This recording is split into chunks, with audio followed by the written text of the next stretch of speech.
Paul, a week between games must have felt like a luxury. Has it been a useful time for you?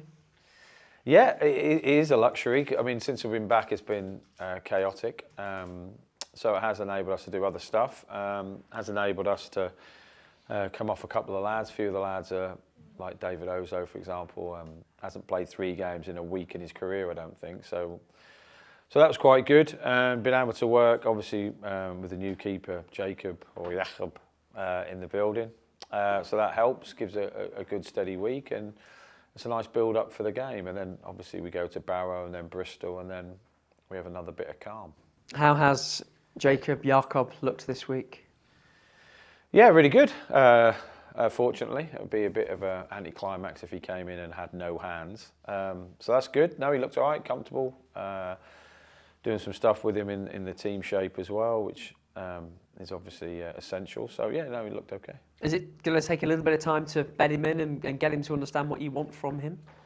Yes and no. I think my managerial answer is, takes weeks of work. It's non-stop. But realistically, it's just football, isn't it? I think.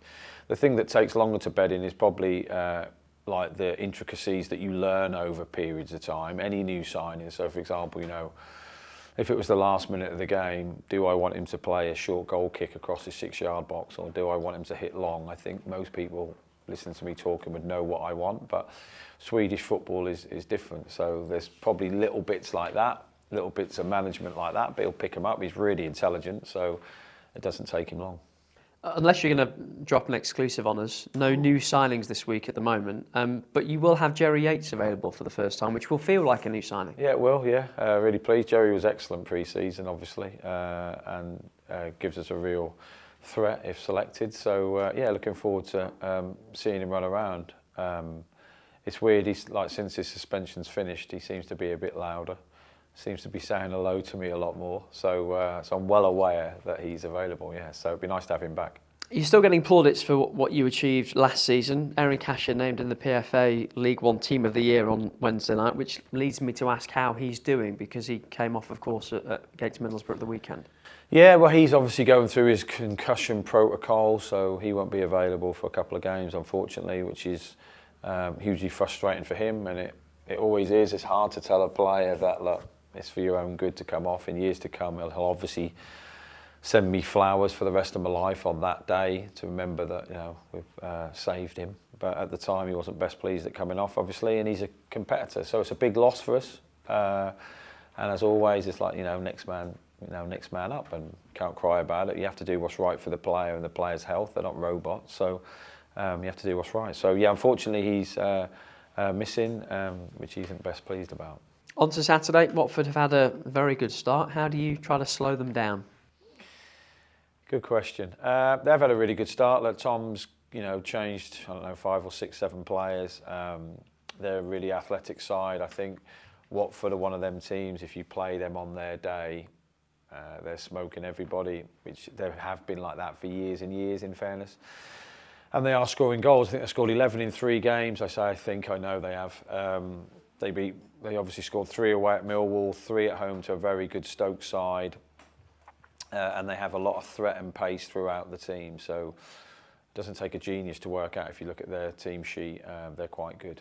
So there's a lot of things we'll have to be really good at. In the same way, I thought Middlesbrough were really good. We, as coaches, we watch at least the last 3 games that they play in. When we obviously watch our lads train, and we have to work out the best way to stop them and the best way to hurt them. So, look, the better teams in this league, and there's a lot of very good teams, don't have many frailties, but everyone does. Every team, every shape has a weakness, and it's our job as coaches with the players to work out that way, and that's what we're in the middle of now. Tom Cleverley's only 35. Michael Carrick's similar age. Danny Roll at Sheffield Wednesday's pretty young. You can see where I'm going here. I feel like it's going to end with an insult. How do you feel about coming up against all these young bucks this season?